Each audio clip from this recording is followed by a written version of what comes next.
Vanakkam, Namaste, Sadar Abhivadan. Good morning, good evening, good night. Lovely place Chennai. At the outset, I am thankful to the team RSSDI and this 50-year glorious celebration here at Chennai Trade Center. Myself, Dr. Raka Sheohare from Madhumeet Diabetes Hospital, Raipur, Chhattisgarh. I am a state EC member of RSSDI and I am here to talk about a less known topic, that is diabetic autonomic neuropathy. Friends, we all know that 58%, more than 58% of our patients population of diabetes are suffering from subtle or incipient or latent type of presentation of neuropathy, which is diabetic autonomic neuropathy. And my topic was very crucial regarding that because I was here to sensitize our physicians and population to know how to diagnose, how to detect, how to get treated these kind of complications which can lead to deadly combination. Friends, diabetic neuropathy is basically we have a neurological system to control all kind of body activities. We have parasympathetic and sympathetic neurosystem which controls like a three-phase meter. Like three-phase meter in our household does all these things. Neutral wires are there are voltage fluctuations and everything that take care of our AC as well as our small gadgets in kitchen.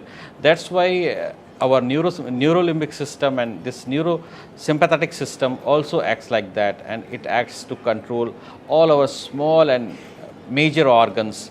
And that's why our pupil dilatations, our gastric emptying, our cardiac system, our genitourinary systems works in a toto and gives us a happy feeling.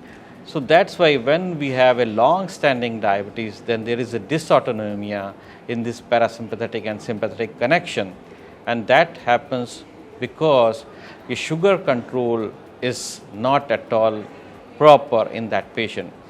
With these things, when it progresses to a larger extent, then this dysautonomia comes to a challenging situation, clinical situation, which is called cardiac autonomic neuropathy, genitourinary autonomic neuropathy, then peripheral neuropathy, then pseudomotor neuropathy, and so on. And these complications makes the diabetes very brittle, and our patients in cardiac autonomic neuropathy, they go with the stage of parasympathetic denervation followed by a sympathetic denervation and followed by orthostatic hypotension, and sometimes it's so cruel that the counter regulatory mechanism to raise sugar is also hampered. So these mechanisms, when do occur in a patient, they make the diabetes very brittle and very difficult to treat.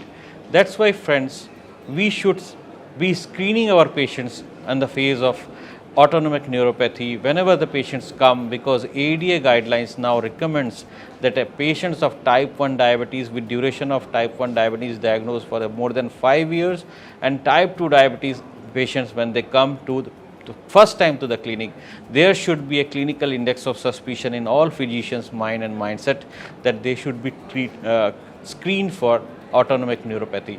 There are simple tests like resting tachycardia, heart rate variability, and there are sophisticated instruments also which do help us to detect cardiac autonomic neuropathies.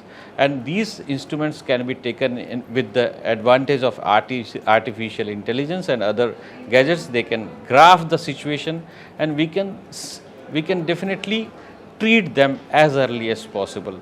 But simplest test is blood pressure management and Valsalva maneuver. Valsalva maneuver is not advised when a patient is suffering from any kind of changes in eye pressure or glaucoma or all, because Valsalva maneuver can lead to some devastating complications in eye. Age itself is a criteria that it can lead to high degree of dysautonomia.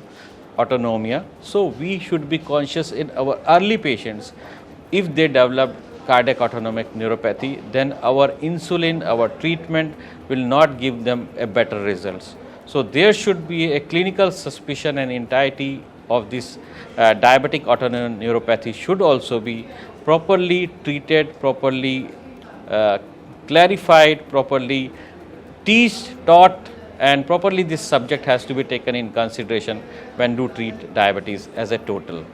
thanks, because these things are very complex. Sometimes we don't offer our patients a real degree of happiness. So I will say them that remain happy, have a proper sleep, take proper diet, try to control sugar as proper as possible. These are the simplest ways with healthy life which we can give them.